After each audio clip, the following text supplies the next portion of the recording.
Hello, citizens of Earth. Welcome to the windswept Arctic tundra that is South Florida for the last 3 days. I am Dr. Chip. I am Dr. Bob. Dr. Bob, what is the current temperature where you're at? Right now, it's all the way up to 51. I was going to say, we have crept up into the 50s just this afternoon as I was on the way down here. Otherwise, screw this. This has been insane. All right. Out of the blue, I talked to our buddy Jeff yesterday, and he's originally from Wisconsin. And the first thing out of his mouth was, this is why I left there, to move away from this sort of thing. So, yeah, even the Yankees that are transplanted down there are acknowledging that, yeah, man, this is officially cold. Oh, yeah. It was 20. I had to leave my house pretty early this morning because I had to go do some lab work for a doctor. And it was 27 degrees when I got in the car. And I was really happy for that remote start. And I stood up next to the window and pushed my remote fob and saw the exhaust go and knew the car was getting nice and toasty in there. Oh, wow. That is a good feature to have in these. Now, it won't turn the seat warmers. It won't turn the seat warmers on. Apparently, that's a fire hazard or something. I don't know. So once you get in the car, you can immediately do that. And for the first time ever owning that car, and this is including a couple of winters in Ohio, I wish that it wasn't an option, but I can see how a heated steering wheel is quite the luxury. That would have been very, very nice this morning. Sure. And of course, there'll be many. If you have seat warmers and a heated steering wheel, I don't even know that you would necessarily need to turn the heater on. I mean, if your hands and your ass are warm. I don't know, man. Anyway, but I was going to say, one of the many stories from the gig this last couple of days ago is that there were people from up north standing around going, yeah, this is ridiculous. This is ridiculously cold. I can't take this. Like, I'm from Minnesota. This is too cold. This is crazy. Anyway. Yeah. But all right, before we get into the story of the gig of a couple of days ago. Wait, one more thing about this morning in the cold, right? Okay, so again, I just had to go for lab work, and I'm there at my appointment was 7:50, 10 till 8, so it was early. And as people were walking in that had actual doctor's appointments, they were rescheduling every single one of them because the water main there broke because it froze.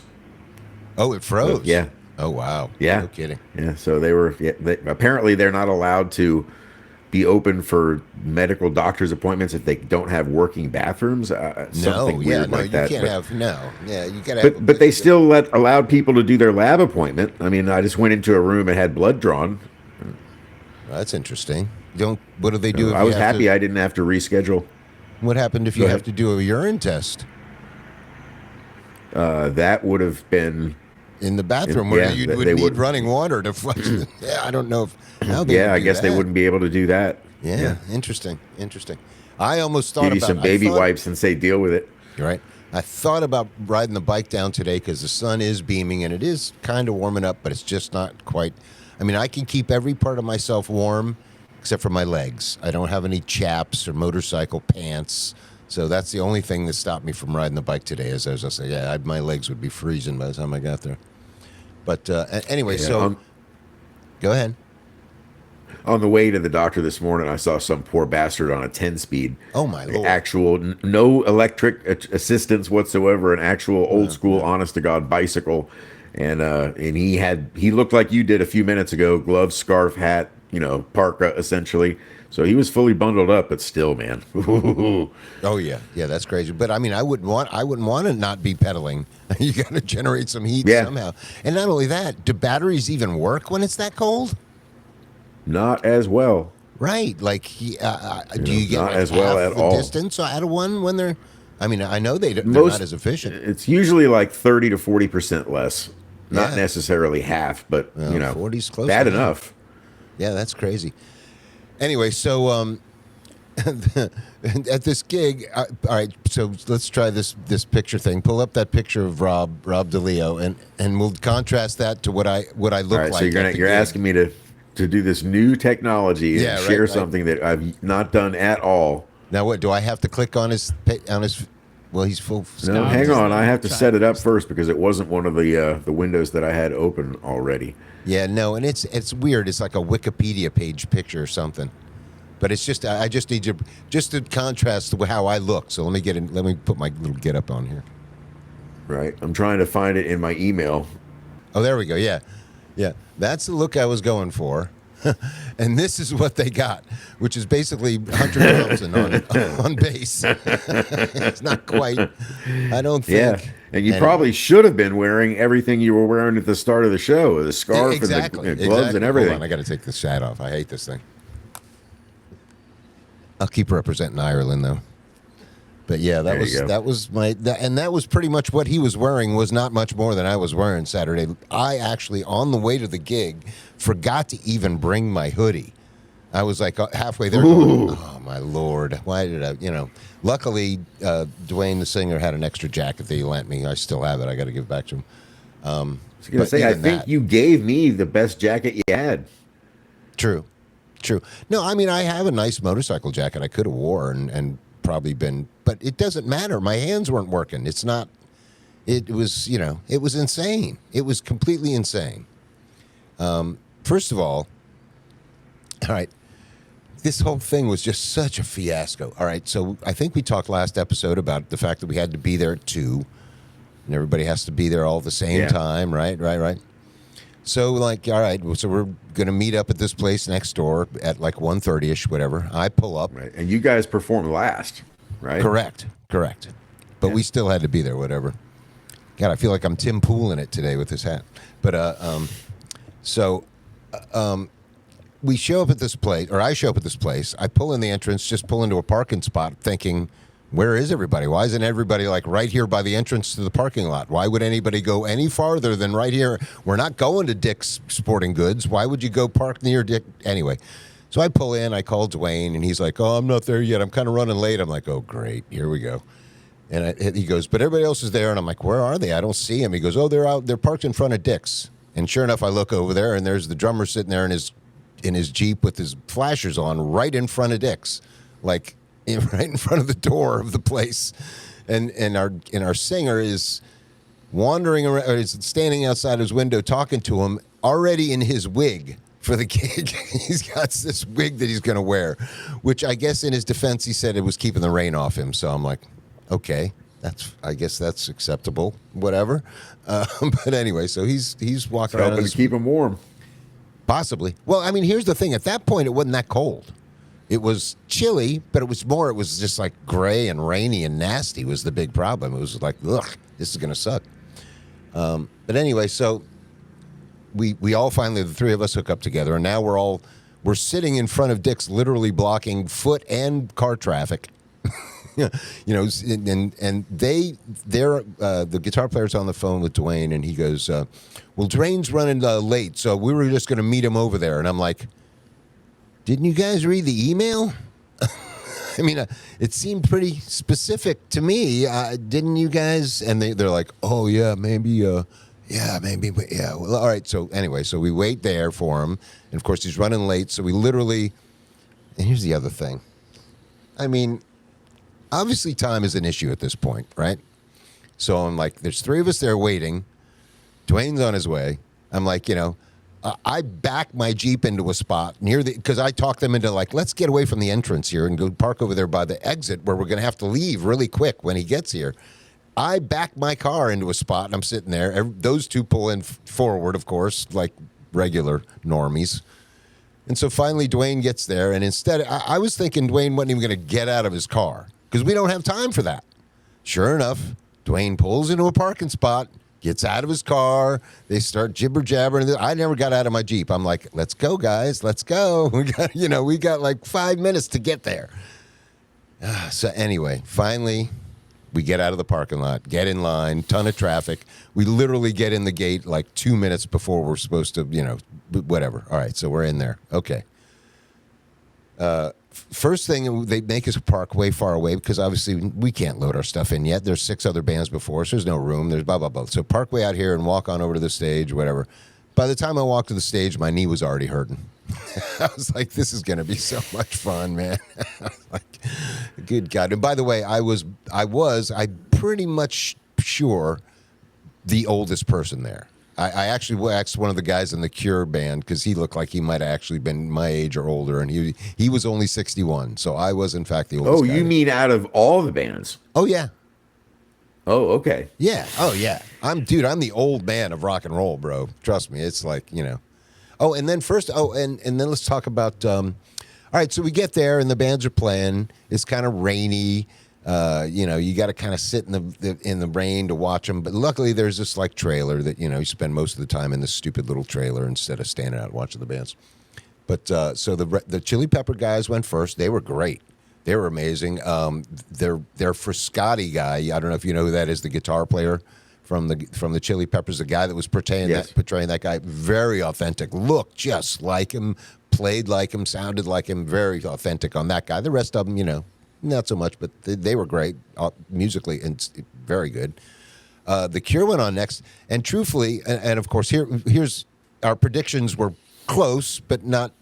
Of course, the Foo Fighter people won, but actually after that came the Creed guys, Thought Monkey, and then came the Godsmack guys, which I think the name of their band is just Godsmacked, with a D on the end or something like that. I think that's the name of it. Yeah, anyway. I failed in my second and third place predictions. Yes, so did I. I would have never. I probably wouldn't have picked them, but clearly it was a heavier metal type judges or whatever.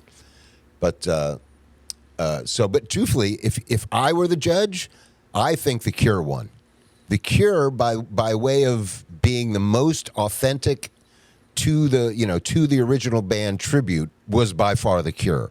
The guy that fronted that thing put on the wig, put on the lipstick, the makeup, everything, looked just like the guy that fronts the Cure, sounded like him. And to their credit, of the half hour's worth of material, they only played one song that I didn't know. And it was literally their first song. I was like, God, I don't even know this song. But then every song after that, I was like, oh, yeah, that was a big hit. I remember that song. I remember, after that, everyone was like, oh, yeah, okay, yeah, Cure, yeah, that's good stuff, But they were by far the most accurate to the tribute of the band that they're trying to tributize or whatever. And if that were the way I would go, it would have been Cure, then the STP guys, and then maybe the Godsmacked or the Creed. The one thing that was brutally apparent after the whole thing is that we had spent the least amount of time and effort getting ready for this thing. Everybody else had put a lot more time and effort into it. Everybody was way better than we were. And look, we could have been a lot better because the circumstances were just, insane. But, by the time we got out there, it was so cold. And the wind was whipping at like 56. I swear to God. There's a story about the wind I'll talk about in a minute too. But it was like by the time we got up there, it was like I didn't want to be there. I don't think anybody that was watching us was particularly crazy about being there. I don't know why they were there. I wouldn't have been there watching me. So at that point, I was just let's just get this over with and get the hell out of here. As a matter of fact. Right. The worst thing that could happen to us is if we won. Exactly. And I was even, if we had won and they had asked us to go out there for another hour, I'd have been like, no, you can keep your money. I don't need $3,000 that bad. As a matter of fact, I don't want to screw it up for you guys. But I'll pay one of these other guys like $500 to do it. I ain't going back out there. I was not. Right. And this right now would have been the perfect moment to show the clip from the Hateful Eight. Yes, Obie coming in the door. This is when that clip would have been inserted. That's exactly right. But Tarantino's a bitch, and we couldn't find it. But yes, that clip would have been perfect. That was me coming back in the cabin, going, "I am not going back out there." Absolutely, man. It was insane, and here's the thing. Right out the gate, I screwed up the first song. I screwed up the beginning and I screwed up the end. So I got that out of the way for everybody in the band. I'm like, okay, well, he fucked up the first song, so we can all. But everybody at some point made some kind of mistake in some song or somewhere. But everybody still said you guys were great, But I don't know if they were just being, probably just being polite or whatever. But we, we're going to get some decent footage out of the thing, which is the whole purpose. So it's right. And the other thing is as horrible as it was actually kind of a good time because I actually saw a lot of people, a lot of good, old friends that I hadn't seen in a long time, and made some new ones. And I actually think we actually probably picked up some viewers for the podcast. I actually even snuck in a little while I was doing a mic check. I was like, yeah, check. Can I mention my podcast, Slack Doctors, anybody? And nobody even, I don't think anybody even noticed, but I threw it out there. Okay, so. What you should have thrown out there is 904-549-9024. Right. And get the Slack line going out there. That would have been. I actually thought about going up to the promoter guy and asking him, like, can I just go blatantly up there and plug my podcast? But I was like, yeah, they wouldn't like that, and that might affect the judging badly on us if I was to be that bold. Who knows? But all right, so we went last. All right, so the Chili Peppers went first. They played in the rain, but they were great. The Cure guys went next. They were great. Then the Foo Fighters go up, and even though they won, they were the least faithful to the tribute. Like they did Foo Fighter songs, but a lot of them they did like their version. Like that's like with guitar solos and stuff, and there's no guitar solos in Foo Fighters. So they kind of like did their own thing. They're kind of doing their own thing with a lot of the songs. A couple of them they played the way they go, but a lot of them they kind of like they literally put Hocus Pocus by Focus in the middle of one of them, which could have actually happened at a Dave Grohl concert. I could see him doing that, and I think I may actually have seen clips of him playing that in the middle of it. So they could be kind of authentic in that they were, they're playing around like the Foo Fighters, loose and fast with the arrangements and stuff.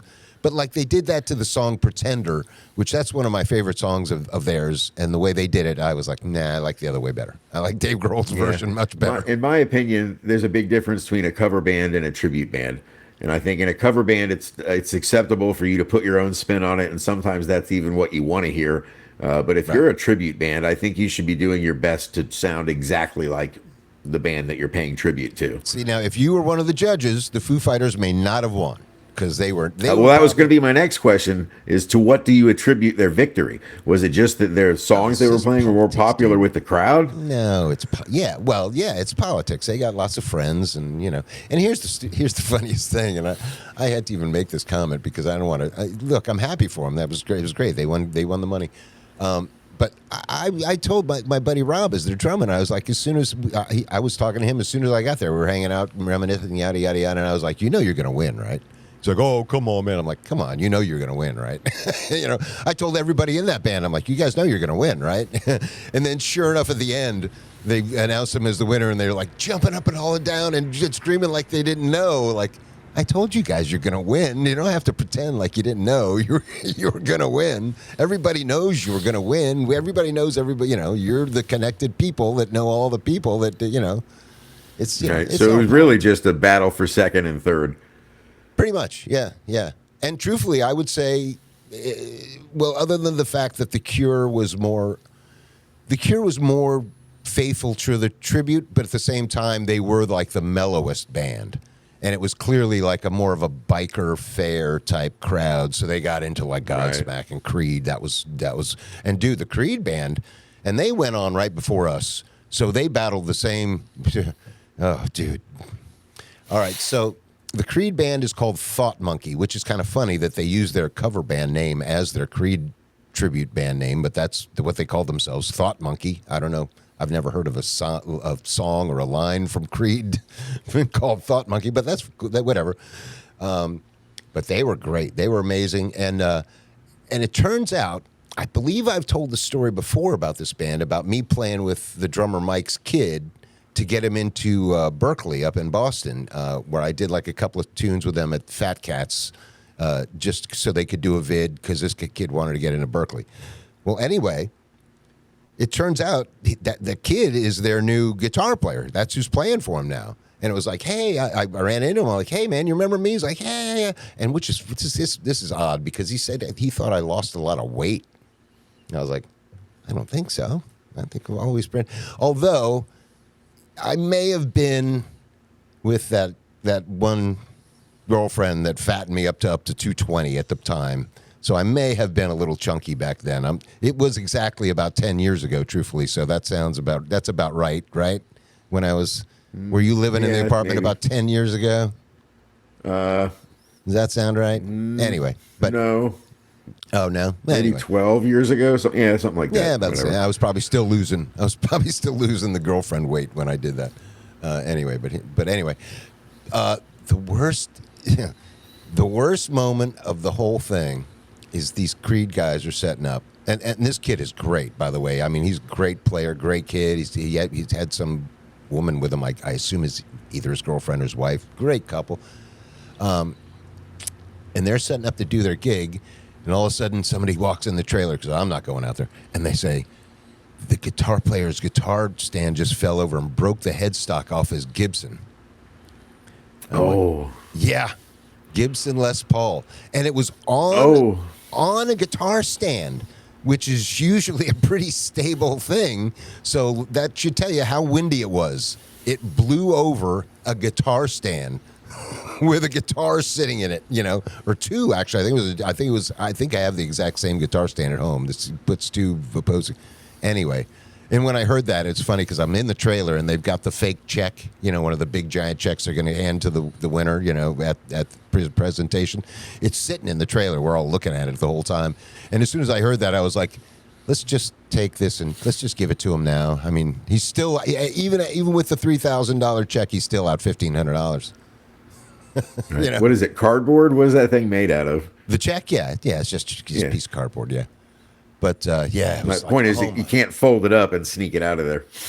No, I don't think you. Yeah, it'd be funny to walk into a bank with one of those. Like, I'd like to deposit this.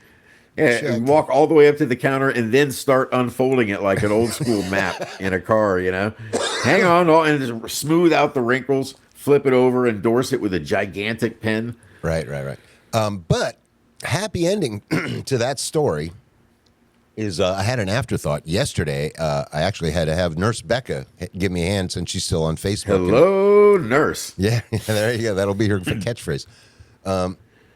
Excuse me. I had her get me the drummer Mike's phone number so I could call him, and I said, dude, I mean, if you guys are got a GoFundMe page or something I could plug on my podcast to make up some money. I know that sucks. You guys broke, losing that guitar.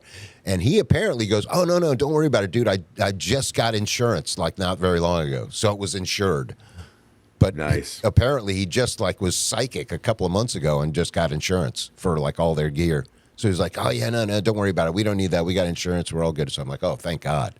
Because that was brutal. It's like, oh, Jesus. But yeah, that kid I was visiting my dad once a couple of years ago. Well, actually maybe 6-7 years ago. And he had just purchased or had just received shipment on, he was an amateur photographer when he retired, right. Taking, mostly wildlife and sports photography. He got the same kind of lens that they use, like the guys that run the sidelines on the NFL. It's like a $15,000 telescopic lens. And he had just gotten it that day, and I went up to him with him in his office, and he's getting ready to open it. And literally, before he even opened the box, he logs in to his computer, goes to his insurance company, registers everything on it, gets the policy, gets the confirmation of the policy, and once he's got it insured, he's like, okay, now we can open it. Yeah, that's pretty smart. I'm not even opening this box. He took pictures of the sealed box, everything. But yeah, it was that. I mean, something that delicate and intricate. I mean, even if the lens is just scratched, it's ruined. Yeah. So yeah, it doesn't even have to be broken. It's just got to be scratched or even compromised in any way. And it's like, nope, this is no good. Got to take, and it is so much money. I got to say, my claim to fame from my mom's side of the family is my great grandfather invented some really fast shutter speed 16 millimeter camera or something like that back in the early 20th century. But yeah, my grandpa used to run a photo shop right off of Dixie. So that wasn't a Tillman though, right? No, that's a Herbert, German. That's the guy that was the spy guy, Herbert. Oh yeah, Henry Herbert. Yeah. No, but anyway, back to there's something else. Other point I had to make about the gig that I'm not remembering. I mean, everybody was good too. The Godsmack guys. Oh, the Godsmack guy wants to come on the podcast. I got to try to get hold of him this week. Johnny Faraci. He asked. I was telling people. I was like, it's funny too because everybody's like, I haven't seen you in so long. What have you been up to? And I'm like, oh, I'm doing a podcast. Other than that, I'm really not doing shit. I mean, I'm doing a podcast. So yeah, Johnny wants to come on the podcast. He goes, yeah, can we come on? I'm like, yeah. When do you want to come on? Anytime you want. And it's the other. I don't know if he's going to bring him with him if Johnny comes on, but he's got a guy in his band named Todd Deason. We're acquaintances, but I've been seeing this guy around town for decades and decades. And this guy I like to call the skinhead jumping bean. He's like, first of all, look at him. He could replace any guy in System of the Down except the singer, and you wouldn't know the difference. He's got the bald head, the little goatee. He's tatted up a little. Is this the same guy that I roasted? We see him playing once at a bar, and I roasted him and said he looked like every Russian serial killer that's ever been caught. They're all bald and they all have that same look. Possibly, I don't know if you remember that incident so many or guys not. like that. Probably not. Probably Yeah. not. But I don't think I don't know. Maybe, but I don't think so. But anyway, this guy's move on stage is he does that deal where they jump and he pulls his legs up and it looks like he's about 5 foot up off the air, And he literally does that in their half-hour set. I would say he did it 50 times. Now I couldn't do it once. I mean, and this guy, I was telling people in the trailer because we're peeking out the window of the trailer, watching these guys, and this girl's I'm like, look at Todd jump, and this girl what are you talking about? I'm like, watch this guy. He jumps every 5 seconds. He's jumping. I couldn't jump like that. It was just hilarious. He's great too. He used to actually play with this woman, Melinda Elena, who's this really good singer, but it was just such a weird pairing because she's almost like a lounge singer quality kind of, would wear a nice slinky evening dress, and then he'd be playing guitar with his goatee and tatted up and in skater clothes or something like that. It's it was very odd, but he's a cool dude. So I don't know what else. What other gig stories can I tell? What was the most hideous bad decision you made regarding food that day? Oh, actually, I didn't. Dude, I wasn't leaving that damn trailer. I'm not going. Well, yeah, just to hold something warm in your hands, even if you don't eat it. That would entail having to leave the little area, go look for. Well, there was stuff I could see. I could have went right there and got a corn dog or whatever. But I ate before. I didn't want to waste any money on junk food. Everybody else was going nuts with it though. Oh, that's the one thing I wanted to mention. The drummer from the Chili Pepper Band, very cool dude, very nice guy.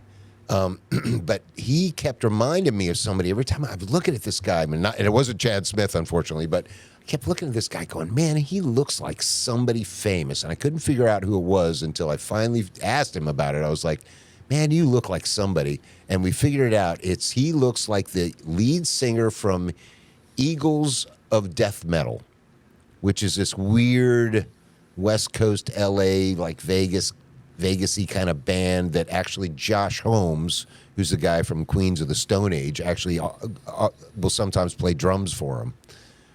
But they're really kind of I've never heard of them. Well, they're really weird. They're really kitschy, and their songs are really simple, but they're really kind of driving and hard. And this guy's it's almost like they're mocking 70s and 80s rock. It's very weird. It's almost performance art mixed with. So they style and structure themselves as the Eagles, only with death metal as their style, or. Ooh, I hadn't really thought about that, but that could actually. Maybe they do. That's an interesting. You'll have to check them out. You could actually maybe put a link to one of their videos or something in the description later, and people can judge for themselves. But they're just this weird. They're cool. I like their stuff, but they're just this weird, kitschy. I don't know. It's funny. Speaking of which, that'll tailboard me into our other link that we want to put up. Which I remember we had a guest that kind of ghosted me before they were going to zoom in, and that was my buddy Casey Cook. And it turns out he's fine. He's just I forget what he said happened, but he just got caught up and spaced out or whatever. But he sent me a link that we're going to put in the description of what he's been doing lately, which is actually really cool. It's like this, you saw it. It was like this weird mood music to cartoons and stuff. It was actually really cool. I mean, I could, if I didn't have anything to do for 3 hours, I could listen to that for 3 hours and be like, oh, this is cool. It's all instrumental. Yeah. Kind of disco-y a little bit, I would say. And dude, if you knew Casey, like seeing this coming out, and actually it's he and his wife are doing it. His wife's apparently doing it with him. I think she's doing the illustration or something. But anyway, but if you know Casey, I would expect something like the reason I even sent Casey some of the Eagles of the Desert, whatever, Eagles of the Death Metal, and I was like, dude, these guys remind me of you. And he sent me that back going, this is what we're doing. And I'm like, okay, that's very different. That's not what I would picture you doing, but that's what he's doing. And it's actually pretty cool. So, yeah, anyway. So, yeah, I think that's all I got on that fiasco of a gig. And I'm sure we'll probably talk about it more if I can get Johnny Faraci on the show. I might try and get Dwayne to come too, and we'll just have a little reunion of the fiasco Frozen Tundra show. God, that was insane. And that poor guitar, insurance aside, still just, I hate to see something like that happen. Not only that, those poor Foo Fighter guys, dude, as 5 bands were just stampeding away from that place as fast as, traffic jams, people beeping at each other like, get the fuck out of my way. It's cold. We're getting the hell out of here. I'm just kidding. Everybody was really friendly and nice, which is, I should mention that too. But the point is, nobody wanted to be there, and those poor bastards, as we were all leaving, were setting back up to play for another hour in that shit. And I'm like, and bigger question is, was there even anybody left to watch them? I didn't even how many look. people in the crowd at that point had given up? At that point, I was like, I'm out. We're gone. Let's go. Let's get the hell out of here. Okay, and the other thing I wanted to mention is, in a lot of circumstances like that, you'll have some. Not even outspoken, but even just some undercurrents of like animosity and competition and stuff like that. There might be not a bit of that at all. Everybody there was so friendly and nice and complimentary to everybody else. It was really, really a great vibe. It was one of the best vibes I've ever been with that many musicians in one place. It was like, wow, man, everybody here is really just like, you guys were great. You guys were great. Everybody, it was great. The other thing I wanted to mention is earlier in the week, I texted my cousin. I'm like, hey, man, I'm going to be at the fair for 5.5 hours on Saturday. You want to come out and hang out for the fair? Well, and he's like, oh, man, maybe we might show. So on the way there, I almost sent him another text like, because I'm going there. It's raining. It's dark. It's crappy out. I almost You're talking about Mike, right? Yes, my cousin Mike. I almost texted him like, LOL, never mind, But I didn't. I didn't, And as with most every gig, I just left my phone in my car. I'm not going to be talking on the phone while I'm on stage, although I was 5.5 hours before I got on stage. But anyway, so we get up there on stage, and Mike calls my name. He's standing at the front of the stage. I'm like, what are you doing? I go, I'm like, hey, what's going on? He goes, dude, I've been trying to call you. And I'm like, yeah, my phone's in the car. What are you doing here? He not only came out, he was with a group of people that decided to go out that night to the fair. And not only that, and he was wearing his motorcycle club jacket. All right, he's in this thing called the Eagle Lodge or something like that. Of Death Rock. What's that? Of death metal. Yeah, that's actually pretty good. But he was there with his jacket on, so I assume he was with this group of other bikers, and heaven forbid if they actually rode their motorcycles. Good Lord. I hope they didn't. I swear they couldn't have. So he brought a whole group of people in horrific weather just to show out for you. Well, how come? When are we going to get him on the show? Soon, hopefully. Well, he works till 4 or 5 o'clock, so we have to do a later version. Although he does work down here, I think he does work down maybe even in Lauderdale. We might be able to get him on a later show or something sometime. We might have to turn his mic down a little bit, but yeah. He is. Well, he's not that much more deaf than I am. That's for sure. Anyway, so I think that's about it for the whole gig thing. Yeah, but that was an interesting gig. That one will go down in the books as and not to paraphrase Danny Glover from Lethal Weapon, but I'm getting too old for this shit. I was just like, God damn, man, that's just crazy. Anyway, all right, so So was there a decent compensation just for doing it, or was it literally just first, second, and third make money, and the other 3 bands? Yeah, everybody else get paid like $300. which we spent more than that on rehearsal. So, all right, so it's a wash. But we get the footage. Right. That's the whole reason we did it. He got a zip drive of us doing it.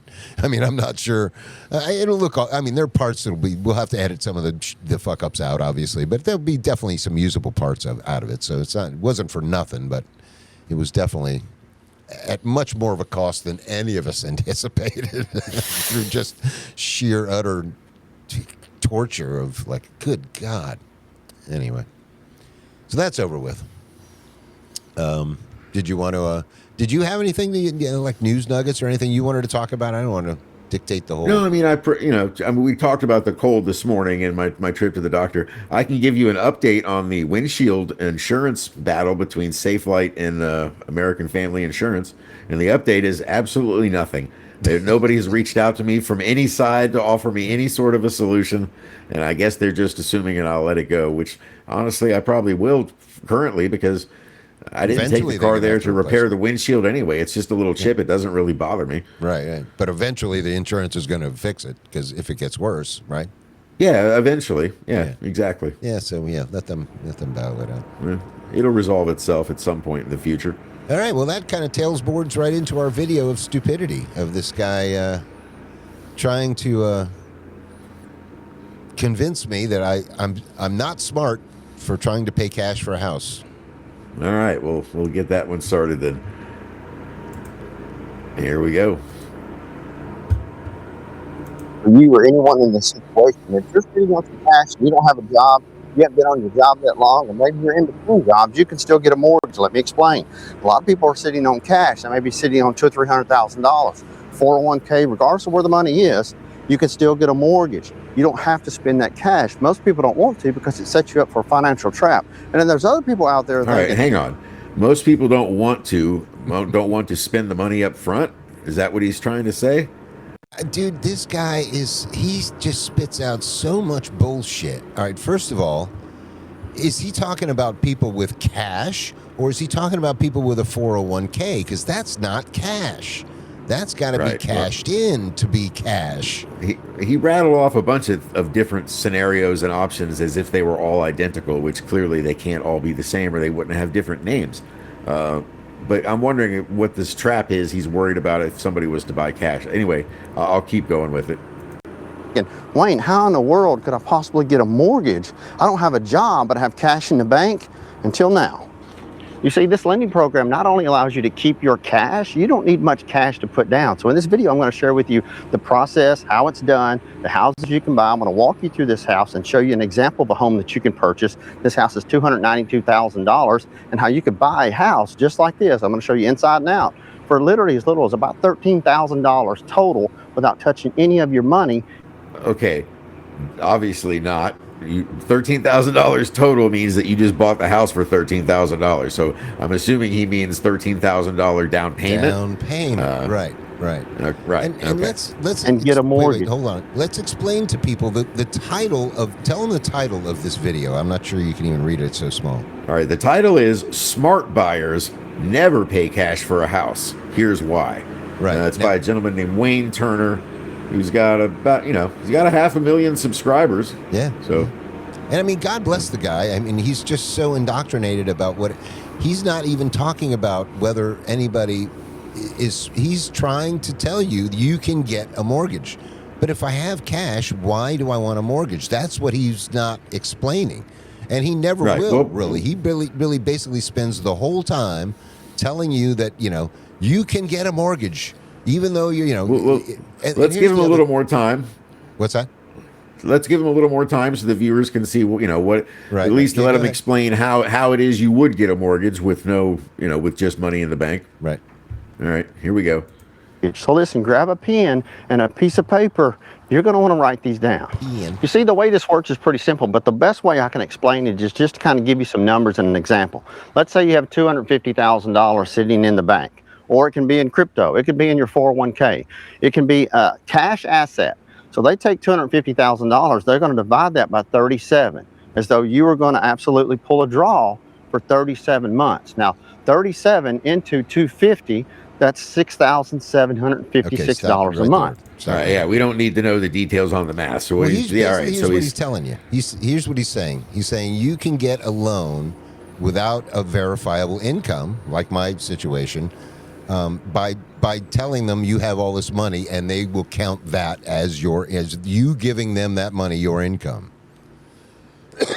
which is interesting because as you go on, if you play it some more, this new kind of loan he's talking about, I don't know. I think you gotta somehow commit, like, to not spend your money. That you right. You probably have to put it into an escrow account. Well, if you run it more, he'll explain a little bit more of that. But I've still yet to hear any reason why. And here's the other thing: if you've got, if first of all, if you have $280,000 cash, like he said, or even if you have $200,000 in it, 401k or crypto or whatever, why would you not have a good credit score? Other than my situation, which obviously I'm special, but I mean everybody else probably has a pretty damn good credit score if they have that much frickin' money, right? Yeah. So the real question is why would you prefer to have a mortgage as opposed to just purchasing the home outright? That's why I watched it, and let's see if we can find out. Keep it going. They use that as your monthly income. Now, if you have any monthly obligations like credit cards, car payments, student loans, whatever it may be, they have to deduct that out of it, that minimum monthly payment. Most people are sitting on $250,000 cash, don't have any debt whatsoever, unless, of course, say you bought a car with 0% interest and you're paying that $300. Regardless, they look at your gross income based on 6756 less the items that you pay. But let's just say hypothetically you don't have any debt. You are based on $6,756 a month because you have $250,000 sitting in the bank. You can buy a house like this. It's $293,000, 3-bedroom, 2-bath that needs absolutely nothing. So let's take a look inside and let's talk some more. Now, full disclosure, I am not a lender, but I've been in the real estate business for 30 years. My name is Wayne Turner. I've bought, flipped, sold, own real estate brokerages. I've done just about everything. I share that with you so you can have the confidence knowing that what you learn from me is from actual real life experience. So why do you think he's doing this? As he just disqualified himself as making, he's not going to go ahead. Other than to create content and, like it's got 20,000 views, so he's earning some revenue just from the actual video itself. Well, there's another reason, and that he ain't made a damn penny this year, and he's trying to drum up whatever business he can. That's exactly why he's doing this video, besides the content. But anyway, go ahead. Right. That could be entirely true. So as I walk you through this house, you can see it's absolutely spotless. Excuse the chirping. They need new batteries and the smoke detectors. But open kitchen, open living room, big tall ceilings, crown mold, beautiful house. Now, what's exciting about this loan program is that you can get an FHA loan. You can get a conventional loan. If you want to do conventional loan and put 5% down, you can use that, some of your cash, and then still get qualified based on the money that you have left, whatever that money may be. Now, here's what you have to wrap your head around, and you can do this yourself, just like I said. If you have $100,000 cash in the bank, divide that by 37, and that's going to show you what your... All right. So I like how originally it was if you got $250,000 in the bank, and now it's like if you got $100,000 in the bank. I'm curious how low that number is going to be every time he keeps giving the example, because it reminds me of when I used to try to get money from my dad, and I'd say, hey, Dad, can I have $10? And he'd go, $10? I don't have $5. What do you want $1 for? All right, let's go back. Wait, before you start. Can you do the 2 or 3 times the speed thing? So this guy's a Southern talker. Yeah, I can change the speed. I mean, it's going to make it sound goofy, but yeah, I don't care. Yeah, the guy just talks shit. I just really wanted speed to the end where he contradicts everything he's saying here.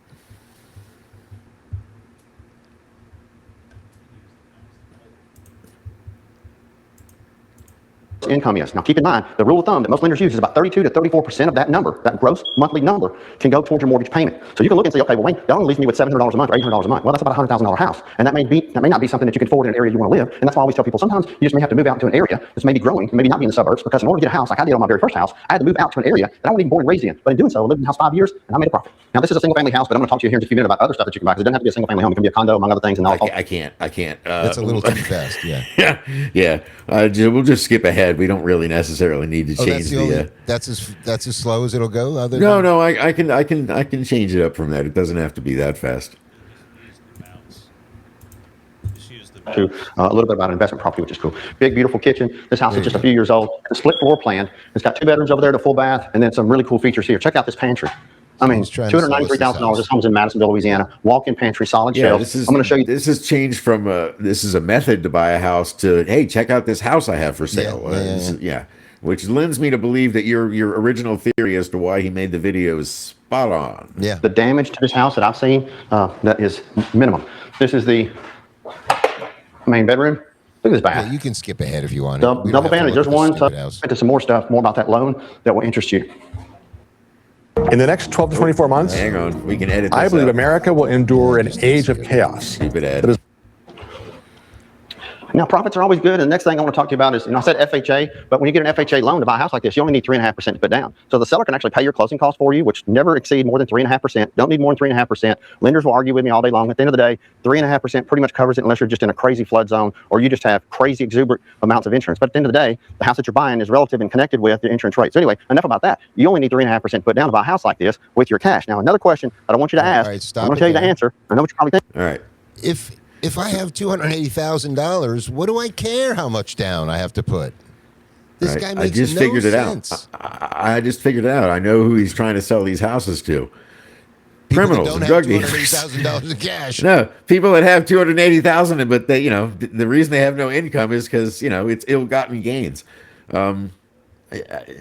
He still hasn't even come close to explaining why it's better to have a mortgage. Now, maybe, and I'm just going to guess here without having watched any more of the video, maybe one of the advantages to having a mortgage is to build your credit, which even though you stated if you've got that much money, you probably already got decent, if not perfect credit.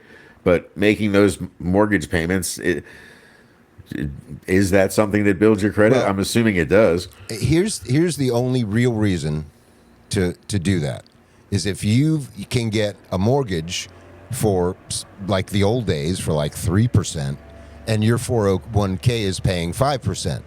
That's it. That's the only reason. Right. And that ain't the circumstances anymore.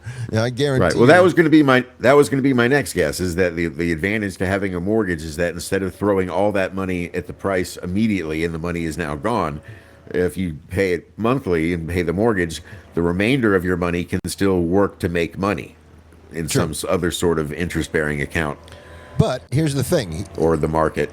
Guess, what's the return on any interest-bearing account that you can get? Stock market, blah, blah, blah, mutual funds, yada, yada, yada. You're lucky to get like 10% maybe? What's been the return on buying a house?